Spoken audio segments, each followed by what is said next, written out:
Hi, I'm Helen from Twinkl. Our website is full of incredible resources and we help those who teach. We're doing something Easter related today. We're going to take a look at this resource, the Easter egg snowflake craft.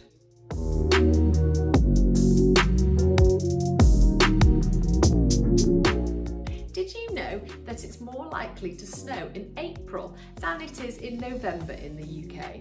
So, snowflake craft can be Easter themed. Using the template, cut one egg out of card and one out of thin paper. Fold the thin paper one just like this and cut out bits, creating your egg snowflake. Then simply stick the snowflake on top of the card egg and you have it. These make fantastic garlands, they make fantastic Easter decorations, and you could even use them on an Easter egg hunt around the home or school. So what are you waiting for? Go and check them out now. I'll see you again soon. Goodbye.